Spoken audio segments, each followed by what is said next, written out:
ಬ್ರಹ್ಮಚಾರಿಣಿ ಬಗ್ಗೆ ನಾನು ನಿಮ್ಗೆ ಹೇಳಲೇಬೇಕು. ಬ್ರಹ್ಮಚಾರಿಣಿ ಹಿಮವಂತನ ಮಗಳು. ಅವಳಿಗೆ ಚಿಕ್ಕಂದಿನಿಂದಲೂ ಒಂದು ಆಸೆ ಇರುತ್ತೆ, ಶಿವನ ಮೇಲೆ ಅತಿಯಾದ ಪ್ರೀತಿ.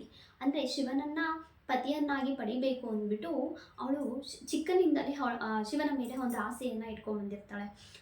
ಆದ್ದರಿಂದ ಅವಳು ಮುಂದೆ ಶಿವನನ್ನು ಬಿಟ್ಟು ಬೇರೆ ಯಾರನ್ನೂ ಮದುವೆ ಆಗಬಾರ್ದು ಅನ್ನೋ ತೀರ್ಮಾನಕ್ಕೆ ಬಂದಾಗ ಶಿವನನ್ನು ಹೊಲಿಸ್ಕೊಬೇಕು. ಶಿವ ಏನು ಹಾಗೆ ಸಿಗ್ತಾನ? ಅವನೇನು ಅಂಗಡಿಲಿ ಕೊಡೋ ಗೊಂಬೆನಾ?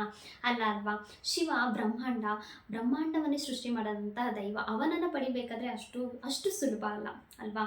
ಈಗ ಯಾರೋ ನಾವು ಏನೋ ತೊಗೊಬೇಕು ಅಂದಾಗ ಅಷ್ಟು ಈಸಿಯಾಗಿ ತೊಗೊಳಕ್ಕಾಗಲ್ಲ. ಇನ್ನು ಪ್ರಪಂಚವನ್ನೇ ಆಳುವಂತಹ ದೊರೆಯನ್ನು ನನ್ನ ಪತಿಯನ್ನಾಗಿ ಮಾಡ್ಕೊಬೇಕಾದ್ರೆ ಅಷ್ಟು ಈಸಿ ಇರಲಿಲ್ಲ.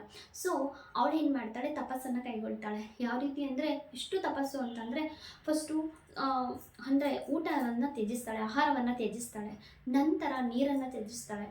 ಏನೂ ಇಲ್ಲದಲೇ ಬರೀ ಗಾಳಿಯಲ್ಲಿ ಉಸಿರಾಡುತ್ತಾ ತಪಸ್ಸನ್ನು ಮಾಡ್ತಾ ಅವಳು ಎಲ್ಲವನ್ನ ಬಿಟ್ಟು ಶಿವನಿಗೆ ಪೂರ್ತಿಯಾಗಿ ಅರ್ಪಣೆಯಾಗಿರ್ತಾಳೆ.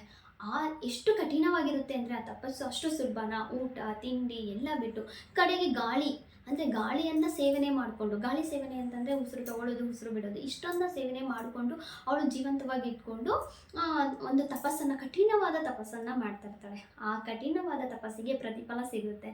ಹೇಗೆ ಅಂದರೆ ಶಿವನ ಪ್ರತ್ಯಕ್ಷ ಆಗಿ ಬ್ರಹ್ಮಚಾರಿಣಿಯನ್ನು ಪಡಿತಾಳೆ. ಸೊ ಬ್ರಹ್ಮಚಾರಿಣಿಯ ಒಂದು ಗುಣ ಏನು ಅಂತಂದರೆ ಸಹನೆ, ತಾಳ್ಮೆಗೆ ಇನ್ನೊಂದು ಹೆಸರು ಬ್ರಹ್ಮಚಾರಿಣಿ.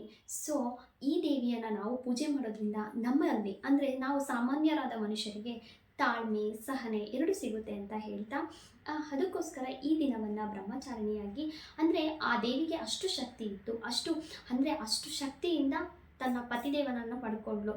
ಕಡೆಗೆ ಶಿವನ ಅವಳ ತಪಸ್ಸಿಗೆ ಮೆಚ್ಚಿ ಸತಿಯನ್ನಾಗಿ ಮಾಡಿಕೊಂಡುವಂತಹ ದಿನವನ್ನು ನಾವು ಬ್ರಹ್ಮಚಾರಿಣಿ ದೇವಿಯನ್ನು ಆರಾಧನೆ ಮಾಡುವಂತಹ